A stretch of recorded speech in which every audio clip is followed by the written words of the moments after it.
Now that our little one has arrived, let's celebrate with a baby shower. Since it's your first grandchild, we're hoping for some extra love in the form of generous gifts. With a smug smile, I presented an envelope containing a sum of money, only to be met with a sharp rebuke. Only $300? Spare me the insult. That won't even cover a week's worth of diapers. Her words hit me like a sudden gust of wind, leaving me stunned and trembling. I'm Olivia, a 57-year-old office worker. My husband, John, manages an auto repair shop alongside our son-in-law, Mason, who's married to our eldest daughter, Ava. They specialize in luxury cars, and business seems to be flourishing.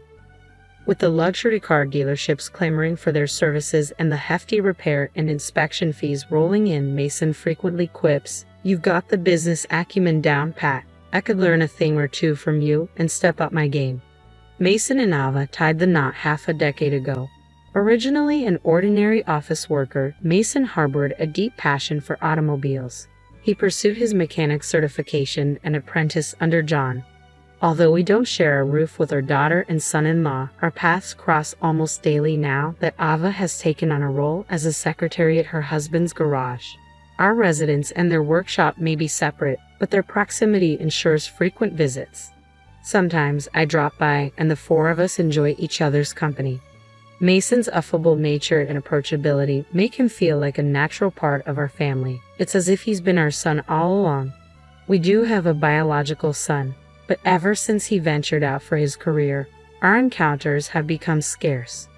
William trails Ava by 2 years in age and never quite warmed to his father's profession. Upon graduating from college, he opted for a conventional corporate job. In his elementary years, he'd often proclaim, "I'll run Dad's shop when I grow up." Yet, as he matured, his aspirations took a turn. Running a repair shop won't cut it in today's world. I'm not keen on being coated in grease either. John never harbored explicit hopes for William to inherit the business. However, when William unequivocally dismissed the idea, a tinge of sadness crossed John's face. John had assembled a team of employees and found himself contemplating the road ahead. With Mason's arrival, he found himself envisioning a clearer future. If there were no heirs to the business, he resolved to give his employees a heads up, allowing them time to secure alternative employment. However, with Mason's involvement, he saw the prospect of leaving the enterprise in capable hands. Ava was caught off guard by the prospect of Mason succeeding her father, yet she couldn't help but feel a mix of surprise and relief as she inquired, "I always knew Mason had a passion for cars, but I never anticipated him stepping into my dad's shoes and taking over." But since William had no plans to carry on, it shouldn't pose any issue, right? My husband's business is thriving, and it seems like Ava is constantly probing me about whether William will eventually seek ownership of the shop. Ava's concerns aren't unfounded. There's something raw about William's wife, Emma. They tied the knot just 2 years back, and ever since they first visited our home to introduce Emma, she left quite an imprint. Upon their arrival, Emma's first words were, "This place has a very blue-collar vibe, doesn't it?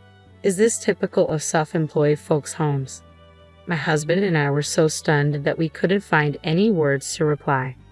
Ava, who was also present, appeared to be seething with anger and swiftly fired back, "Who do you think you are? What kind of remarks are those to your future in-laws?" Yet Emma stood firm, asserting, "I'm just speaking my mind. Please refrain from picking on me even before we're officially married."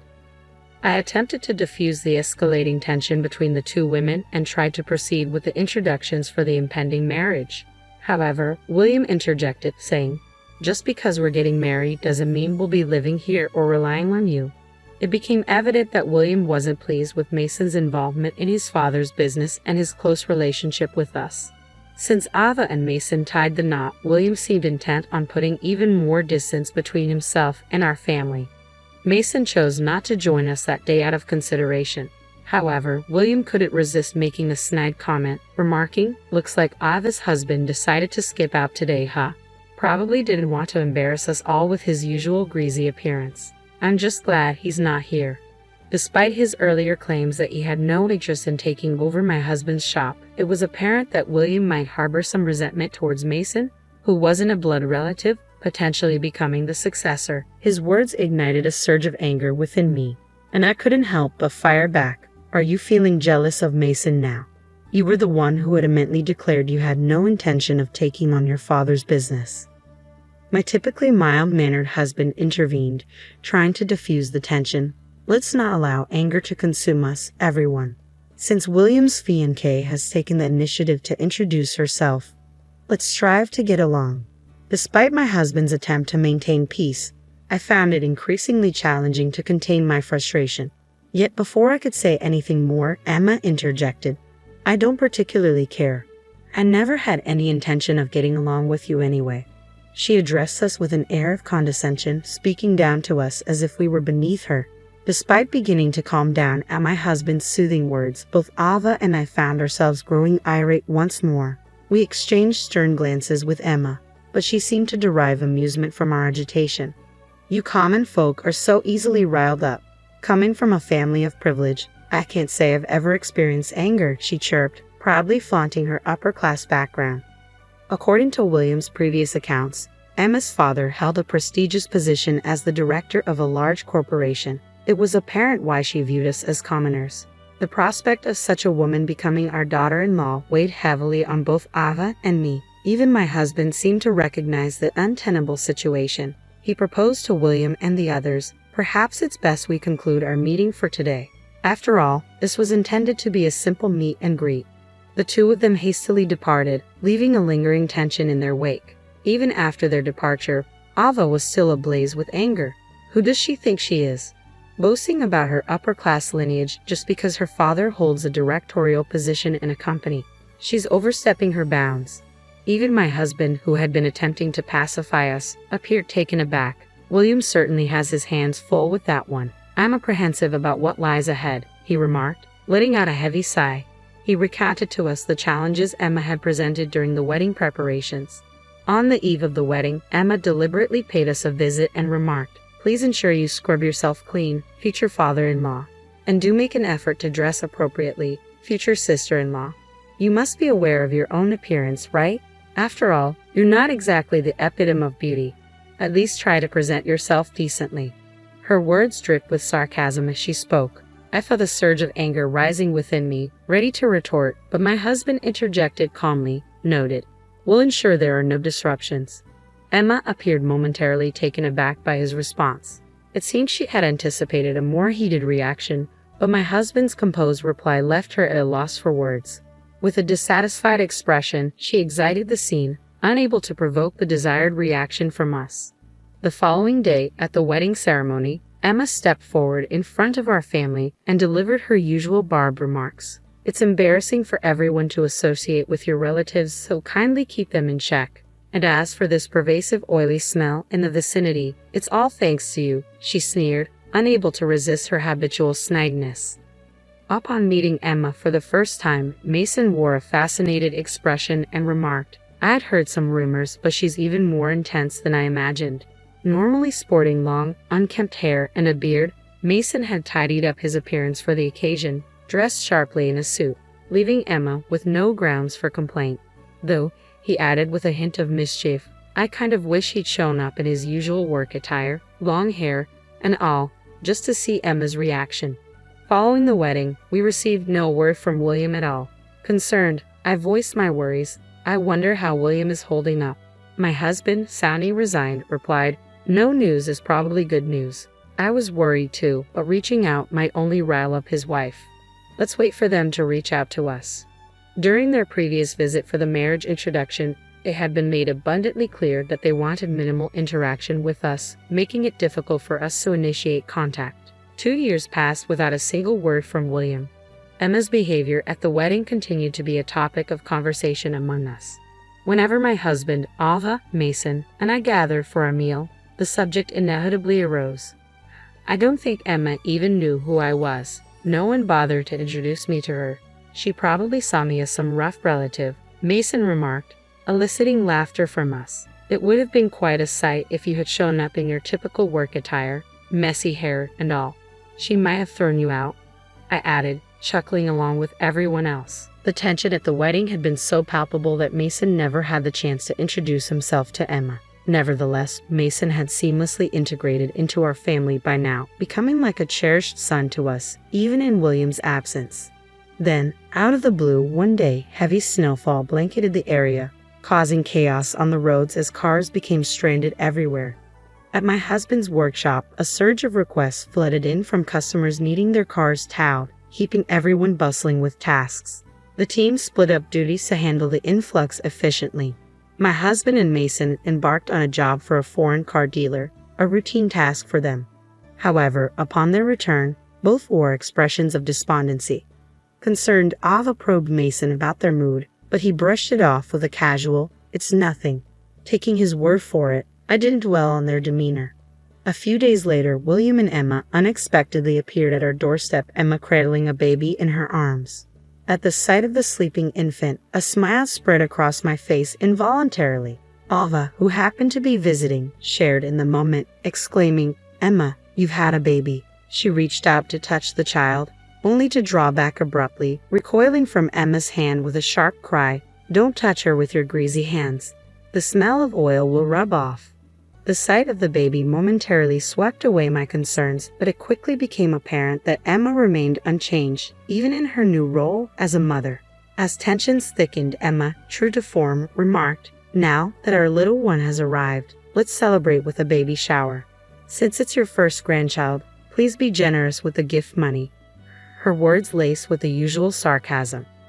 I hastily gathered $300 into an envelope and passed it to Emma. If I had foreseen the occasion, I would have prepared more thoughtfully. However, her sudden visit left me unprepared, with no time to gather more funds or inquire about her preferences. Snatching the envelope from my hand, Emma swiftly inspected its contents, her voice rising in indignation. "Are you kidding me? Only $300? That won't even cover the cost of diapers." With an uncharacteristic burst of volume, my usually composed husband abruptly reclaimed the envelope from Emma's grasp, his voice thundering, "You will not disrespect us like this. Is William even the father of that child?" His words echoed with a forcefulness I had never witnessed in him before. His assertion about the child's paternity left me utterly bewildered. The intensity of my husband's outburst drew Mason from the rear of the room, his expression marked by confusion as he entered. Yet upon catching sight of Emma, Mason's countenance shifted to one of shock. In turn, Emma, upon noticing Mason's presence, betrayed a flicker of alarm, swiftly attempting to conceal her face. Upon spotting Mason, my husband challenged Emma, "Does seeing Mason jog your memory? You surely recall him from our discussion in your fancy minivan during the heavy snowfall. You were voicing your complaints to Mason. I doubt you've forgotten his face." Despite my husband's pointed remarks, Ava, William, and I remained perplexed, all equally taken aback by the unfolding situation. My husband's next words only added to the confusion. "As the president you were with at the time is doing well, please convey my message. If he intends to engage in extramarital affairs, he should choose a time when it's not snowing, lest he be caught," he stated cryptically. At the mention of an affair, tension gripped Ava, William, and me. We exchanged incredulous glances, struggling to comprehend the gravity of the situation. Emma swiftly rebuffed the accusation, her denial tinged with evident fluster, a stark departure from her usual demeanor. "What are you talking about? The heavy snow? An affair? Your words make no sense," she protested, her composure visibly rattled. At my husband's cue, Mason retrieved his phone and began navigating through it. Meanwhile, my husband proceeded to fill us in. During the heavy snowfall, Emma and some other individual found themselves stranded in a luxury minivan. Mason and I went to their aid. At first, I didn't recognize Emma, but I found it peculiar that there was a baby present in the vehicle. I was heavily masked, sporting sunglasses and a helmet, so she likely didn't recognize me. However, Mason, with his distinctive long hair and beard, would have been memorable even with a mask on. As my husband concluded his explanation, Mason chimed in, "We have everything captured on our car's dashcam. She can't deny it." He extended his phone towards Emma, who gasped upon glimpsing the screen, quickly averting her gaze. "Ava, William," and I peered at the screen in astonishment. Sure enough, the footage showed Emma and an unfamiliar man berating Mason. "We have a baby on board, and we're already moving. Hurry up." Emma's voice boomed from the screen as my husband and Mason worked to secure chains onto the opulent minivan. The two figures were caught whispering to each other amidst the commotion. My husband's expression darkened as he spoke. The dash cam may not capture sound, but I heard every word. William is foolish to believe that child is his. You two said, well, Emma, you're the fool for discussing your affair right in front of your father-in-law without even realizing it. In the midst of his revelation, William erupted, Eva, what are you saying? Is this true? Emma attempted to brush off the accusation with a forced laugh, insisting, of course it's a lie, though her pallid complexion betrayed her true feelings.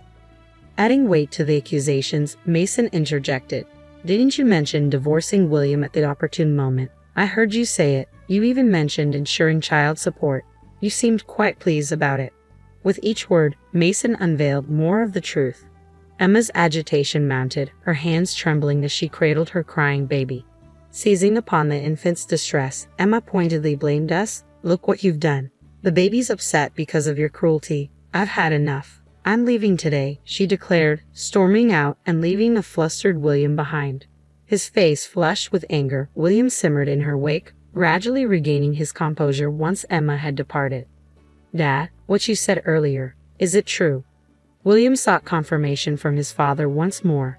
His father silently nodded, prompting Mason to elaborate. Emma's lover happens to be the president of a company that does business with our shop. Word has it from some dealers that Emma accompanied him when he came to purchase a car. Apparently, he opted for a minivan because they were expecting a child, he divulged, providing intricate details. Overwhelmed, William lowered his head into his hands, sinking to a crouched position. Later, a DNA test confirmed what had been suspected. The child was not William's. Promptly, William initiated divorce proceedings. Meanwhile, Emma, defiant in her demeanor, scorned the idea of marrying a commoner like William, exclaiming, that was my mistake. However, the DNA results unveiled another twist. The child's true father was not the president, but another man, further complicating matters. It appeared Emma had been involved with yet another individual, one who was already married. In the ensuing divorce proceedings, William sought compensation from Emma as well as from her two lovers. Despite Emma's family flaunting their supposed high-class status, it was revealed that they were not as affluent as they claimed, resorting to borrowing money to settle the compensation in the divorce proceedings. Emma's affair with the president stemmed from her desire for a luxurious lifestyle. However, her hopes for a remarriage with him were dashed. Instead of tying the knot, she found herself facing a claim for compensation for breach of engagement on his part. Following his split from Emma, it appeared that William had developed a deep-seated distrust towards women. I'm never getting married again, William declared, opting to live independently. For my husband and me, the dream of our first grandchild dissolved. Yet our spirits were swiftly lifted upon learning of Ava's pregnancy. As a couple, we burned with joy. In a playful jab at my husband, Mason quipped, don't worry, the baby's definitely mine. With the arrival of the baby, we'll be moving in with Ava and Mason. It looks like we're in for an exciting chapter ahead, I remarked, anticipating the lively life awaiting us.